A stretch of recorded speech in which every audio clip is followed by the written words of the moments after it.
नमस्कार, DNP India में आपका स्वागत। मैं हूं आपके साथ राहुल चौधरी। तो देखिए, जैसे कि हम बता चुके हैं पहले ही कि जयंत चौधरी राष्ट्रीय लोकदल के जो मुखिया हैं, अब वो केंद्र सरकार में मंत्री बन चुके हैं। और इसी मौके पर यहाँ पर देखिए तमाम उनके जो समर्थक हैं आरएलडी पार्टी के, वो आ रहे हैं, जा रहे हैं। आपको बता दें, चौधरी साहब आकर के यहाँ से जा चुके हैं। भीड़ इतनी है कि यहाँ पर काफ़ी भीड़ देखने को मिल रही है। इसी बीच हमारे साथ में राष्ट्रीय लोकदल के जो राष्ट्रीय प्रवक्ता हैं अजय वीर सिंह जी, ये भी मौजूद हैं।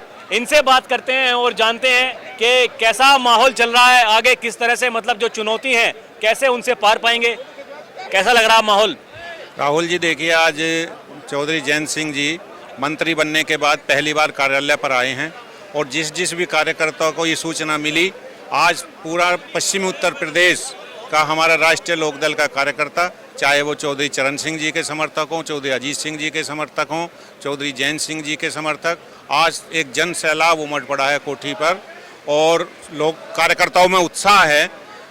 राष्ट्रीय लोकदल 10 साल बाद सत्ता में वापसी हुई है और हमें विश्वास है कि हमारे राष्ट्रीय अध्यक्ष जी मोदी जी के साथ मिलकर इस देश को आगे ले जाने का काम करेंगे। किसानों की जो समस्याएं हैं उनको दूर करने का काम करेंगे और हमारे समर्थकों में उत्साह है।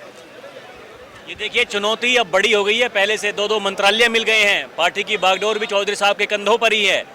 कैसे साथ देंगे उनका? अभी 2 सीट जीती है, अभी उम्मीदें हैं। जो समर्थक हैं आपके, वो तो कहते हैं कि भैया 10 सीट मिलनी चाहिए थी इसी चुनाव में, 10 की 10 हम जीत करके दिखा देते।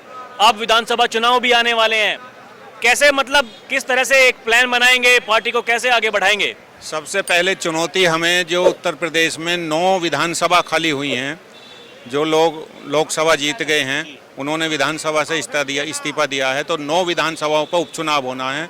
हमारे एनडीए गठबंधन के लिए सबसे पहले चुनौती उन 9 की 9 सीटों को जीतने का है। और हमें विश्वास है कि जो लोकसभा में विपक्ष ने एक अफवाह फैलाने का काम किया था कि संविधान बदल देंगे, आरक्षण खत्म कर देंगे, वो जनता की समझ में आ गया है कि ऐसा कुछ नहीं है और उपचुनाव पे हमारा ध्यान है। हम 9 की 9 उपचुनाव सीट जीतने का काम करेंगे।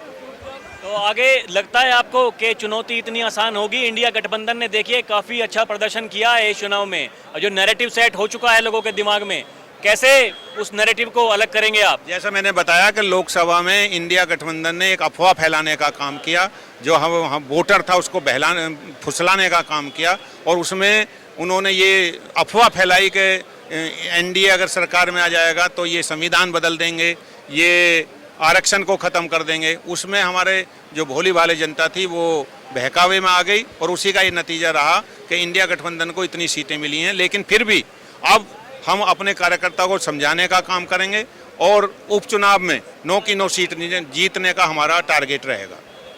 देखिए, कहना है अजय वीर सिंह जी का कि 9 की 9 सीटें जो खाली हुई हैं, जहां पर उपचुनाव होना है, वो एनडीए इस बार भारी बहुमत से जीतेगा। जो जन सैलाब उमड़ रहा है, मैं आपको फिर एक बार बता दूं कि केवल पश्चिमी उत्तर प्रदेश से ही नहीं, राजस्थान, हरियाणा, देहरादून से कितने लोग मुझसे मिले हैं जिन्होंने मुझसे बातें की हैं।